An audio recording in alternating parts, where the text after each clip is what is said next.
Да се коментираат иницијативи и одлуки на Уставен суд на туѓа држава е поминување на сите граници на пристојно однесување и такви изјави, посебно во домот на демократијата, се крајно непожелни. Експертите се децидни дека ниту една држава не смее да се меша во внатрешните работи на Македонија.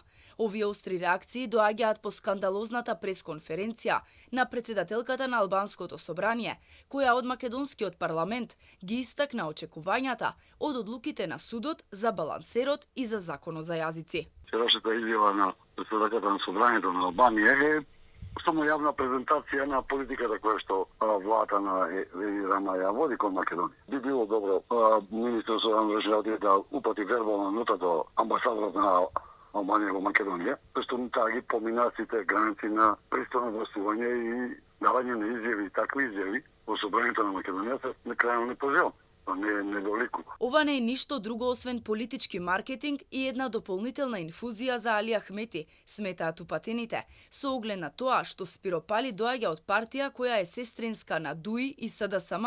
Очекувано е да се бори за политички поени на контото на опозицијата. Незините коментари околу можноста за укинување на балансерот и употреба на јазиците е политички маркетинг.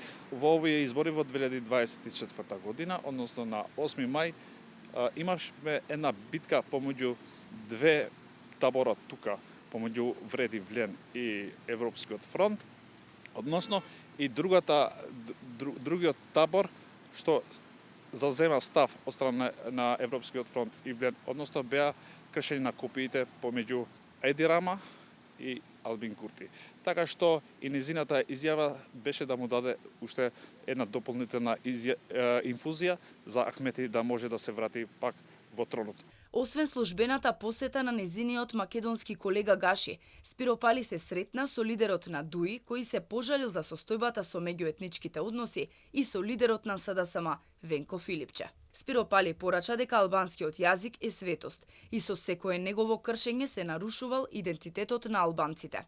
Во контекст на ова, рече дека целосно ја разбирале загриженоста на албанскиот фактор од можни промени, во зависност од очекуваната одлука на Уставниот суд. Што се однесува до одлуките на судот, индиректно ја отвори и темата за балансерот, кога рече: "Сигурна сум дека правичната и пропорционална застапеност на албанците во институциите ќе продолжи согласно современите демократски стандарди на мултиетничко општество."